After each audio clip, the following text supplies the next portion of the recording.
Yuk, dukung UFIT TV dengan belanja di UFIT Store. www.ufitstore.com. 7 kaidah terkait hutang piutang. Pertama, Islam menyarankan agar dilakukan pencatatan dalam transaksi hutang piutang. Allah Subhanahu wa Ta'ala berfirman, "Hai orang-orang yang beriman, apabila kamu bermuamalah tidak secara tunai untuk waktu yang ditentukan, hendaklah kamu menuliskannya, dan hendaklah seorang penulis di antara kamu menuliskannya dengan benar."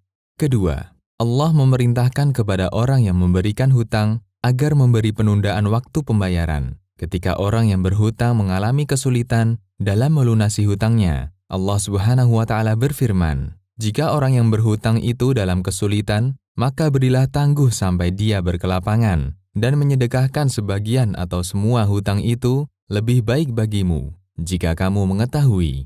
Ketiga, pahamilah bahwa memberikan hutang termasuk transaksi sosial dan amal soleh yang berpahala. Sahabat Abdullah bin Salam radhiyallahu anhu mengatakan, apabila kamu menghutangi orang lain, kemudian orang yang dihutangi memberikan fasilitas kepadamu dengan membawakan jerami, gandum, atau pakan ternak, maka janganlah menerimanya, karena itu adalah riba.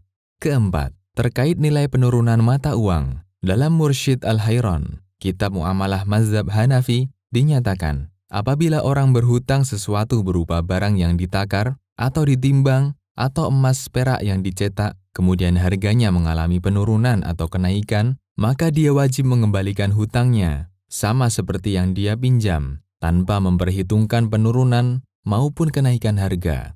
Kelima, apabila uang yang dulu tidak berlaku.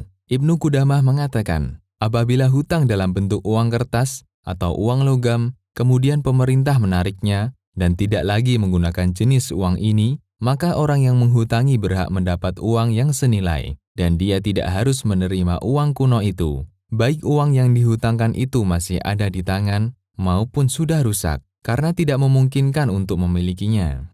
Keenam, pembayaran hutang dalam bentuk yang lain.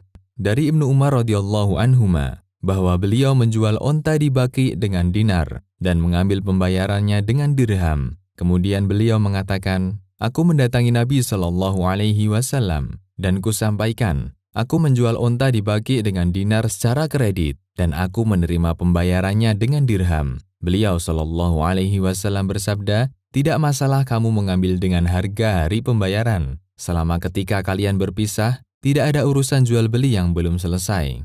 Ketujuh, kelebihan dalam pelunasan hutang.